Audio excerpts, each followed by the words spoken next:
कोटि ब्रह्मांड नायक प्रभु परमात्मा के श्री चरणों में साष्टांग दंडवत प्रणाम करते हुए साक्षात भगवान का विग्रह श्रीमद् भागवत महापुराण को साष्टांग दंडवत प्रणाम करते हुए व्यासपीठ पर विराजमान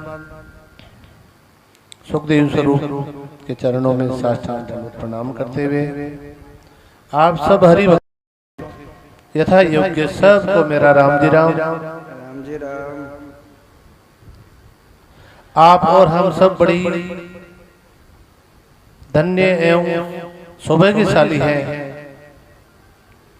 जो प्रभु परमात्मा की कृपा हमारे जन्म जन्मांतर के पुण्य उदय हुए तब जाकर हमको इस पवित्र प्रांगण प्रभु परमात्मा का प्रांगण और ऐसे दिव्य सत्संग का आयोजन श्रीमद् भागवत कथा का श्रवण हम और आप सबको गोली ग्राम में श्री महाराज श्री संतराम जी महाराज के द्वारा बड़े ही सुमधुर अमृतवाणी के द्वारा आप हम सबको धन्य कर रहे हैं, कृतकृत्य कर रहे हैं। वैसे सत्संग बहुत दुर्लभ है, लेकिन इस धर्म नगरी गोली में हमारे श्रद्धेय श्री अवध वीरदास जी महाराज ने भी यहाँ पर धर्म की पताका एवं कितने साल हुए ये मुझे, क्योंकि बहुत बड़ा यज्ञ का कार्यक्रम किया और भी हर वर्ष यहाँ पर कभी अखंड रामधुनी का कार्यक्रम होता रहता है। क्यों कई बार दूल्हा राम जी हमारे को बताते रहते हैं कि आज हमारे कई गांवों की रामधुनी और अनक्षेत्र अन्नदान अच्छे धार्मिक कार्यक्रम भी छोटे से गांव में भी बहुत अच्छे अच्छे कार्यक्रम होते हैं। तो भगवान का हरि नाम जिस ग्राम में हो तो उस नाम की कृपा से हमारे सारे नाम प्रताप ते काल कंटक टले, नाम प्रताप ते कर्म खोया, नाम प्रताप डर डाकनी ना डसे, नाम प्रताप मन मेल धोया। केवल नाम के प्रताप से हमारे जो अंदर हृदय के अंदर जितने भी विकार है, कई प्रकार के अवगुण है, दोष है, वो सारे निवृत्ति हो जाते हैं। और आपको तो महापुरुषों का धन्यवाद करना चाहिए कि महापुरुष घूमते गामते पधारे और आपको इस दुर्लभ सत्संग को, जो देवताओं को भी दुर्लभ है, और यहाँ आकर आप इस गोली ग्राम में कृपा करके एक ऐसा श्रीमद् भागवत कथा का एक आपको श्रवण करा के और आपके जीव को धन्य, क्योंकि भागवत पुराण कोई साधारण नहीं है, ये महापुराण है। इसमें सबकी मुक्ति होती है, मरने के बाद भी मुक्ति करती है। और ऐसी मुक्तिदायक जो भागवत कथा हम स्मरण कर रहे हैं, और वो भी भगवान के सानिध्य में मंदिर प्रांगण में बैठ करके, क्योंकि यहाँ बैठ करके सबका चित्त प्रसन्न होता है, चित्त शुद्ध होता है। और यहाँ आप सब भागवत कथा के श्रवण से कई प्रसंग सुने, उन प्रसंगों में से एक ही प्रसंग अपने हृदय में बिठा लें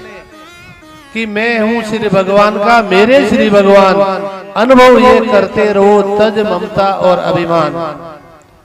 हमारे जीवन में ममता भी त्याग दो, अभिमान भी त्याग दो, केवल प्रभु परमात्मा के चरणों में समर्पण कर दो तो भी हमारा कल्याण हो सकता है। आपने महापुरुषों के द्वारा सृष्टि की रचना के बारे में भी सुना होगा, पता नहीं अथा समुद्र है, ये कथा पूर्ण होती नहीं है। हमेशा आप लोगों ने कथा सुनी होगी, किसी ने 5 बार सुनी, किसी ने 10 बार सुनी, लेकिन जब जब भी आप कथा श्रवण करेंगे तब आपको नई नई कथा का ही श्रवण होगा, क्योंकि आज भगवान का प्राकट्य हुआ। इस अवसर पर मेरा भी आना हुआ, मैं भी एक सौभाग्यशाली था, वही महापुरुषों के दर्शन और भागवत कथा के 2 शब्द श्रवण, क्योंकि नवधा भक्ति में जो 9 प्रकार की भक्ति है उसमें सबसे पहले स्वर्ण सुनना ही बहुत बड़ी भक्ति है, इससे भी कल्याण होता है। 9 प्रकार की भक्ति में एक भक्ति भी हमारे जीवन में आ जावे तो हमारा कल्याण हो जाए। लेकिन वो कब आएगी कि ऐसे सत्संग के आयोजन, ऐसे भागवत महापुराण की कथा का आयोजन और संतों के द्वारा सत्संग के माध्यम से आपको रात्रिकालीन में एक भक्तमाल की कथा, भक्तों के द्वारा जो जो कष्ट उन्होंने तपस्या की और उसका सरीलीकरण करके आपको भक्तों की कथा श्रवण करती है, तो आपका एक दृढ़ता प्राप्त होती है कि भगवान देखो उस भक्त का जो कल्याण किया तो हमारा क्यों नहीं करेगा। आपने ध्रुव जी महाराज की कथा सुनी होगी। ध्रुव वंश धार्यो वचन मार्यो ध्यान धार्यो एके, तजी पान नीरू महाधीरू परा पीरू पेके, सब ब्रह्म मंजू उर्स रंजू सुरत रंजता में, ऐसा गोविंद कृपा सिंधु दीन बंधु राम ये जी दीन बंधु राम ये। इस प्रकार भगवान की कृपा, नारद जी महाराज की कृपा हुई ध्रुव जी महाराज के ऊपर, तो 5 वर्ष की आयु में भी, लेकिन उनको जो माता थी सुमति, उनके द्वारा इतनी दृढ़ता और तपस्या के बारे में इतना कूट के सत्संग के द्वारा उनको मजबूत किया, तो उनका आज नाम है और अजर अमर है। उसी प्रकार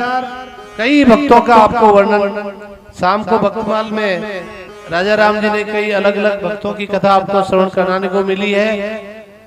लेकिन एक बात जरूर याद रखना कि आप कुछ न कुछ यहाँ से श्रवण करके अपने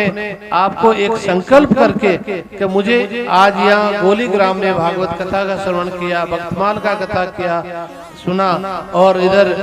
आज से नानी भाई का मायरा भी सुना। इस सुनने में एक संकल्प करना कि आज से मैं ये नियम ले रहा हूँ कि भगवान के सन्मुख होकर आधा घंटा 20 मिनट 1 घंटा में भगवान का नाम लूंगा, तब तो हमारा सत्संग का सार्थक है। नहीं तो ठीक है, महाराज जी पधार गए, कथा सुना दी, आप भी चले गए, केवल आप अपने श्रृंगार ये गए, महाराज जी की ये कमी है या मंदिर जगह कम है, बजाने वाले अच्छे नहीं है, महाराज जी का माइक अच्छा नहीं है या गर्मी ज्यादा है, इस विचारों में नहीं पढ़ करके पूरा समर्पित भाव होकर के हृदय में खाली करो। भाई हृदय खाली होगा तब जाकर के कोई दूसरी वस्तु उस जगह रखोगे, तब जाकर के हमारा जीव का कल्याण होगा। और ये एक और बात बताऊं कि हमारे महापुरुषों ने तो ये कहा कि आप घर बैठे बैठे ही भगवान का मंदिर बनाओ और सालग्राम शब्द कर सेऊ तन तुलसी कर लीजिए, आत्म चंदन घस घस चर्चो इस विधि सेवा कीजिए, ज्ञान जनेऊ ध्यान दोती सूची का अचला कीजिए, और काया कुंभ प्रेम का पानी हरदरिया भर लीजिए, दया आचार विवेक सोचो का उर स्नान करीजिए, इच्छा पुष्प चढ़ाऊं पूजा मनसा सेवा कीजिए। आप सब यहाँ पर इकट्ठे हुए हैं, आपकी जितनी भी इच्छाएं हैं भगवान से मांगो मत, सिर्फ भगवान को समर्पण कर दो और कह दो चिंता दीन दयाल को मोमन सदा आनंद जायो सो प्रतिपाल श्री रामदास गोविंद। भगवान ने हमको जन्म दिया तो हमारा पालन पोषण भी होगा, भरण पोषण भी होगा, हमारा ग्रस्त धर्म भी चलेगा, परिवार भी चलेगा। केवल हम सबको यहाँ जन्म लिया है केवल भगवान को प्राप्त करने के लिए, और ये जो संसार जो दिख रहा है ये सब भगवान का स्वरूप मान करके इसकी सेवा करने के लिए हम सब यहाँ पर आए हैं। और निस्वार्थ भाव से सेवा करो तो आप सबका कल्याण होगा। बोले श्री राम गुरुदेव जी महाराज की जय।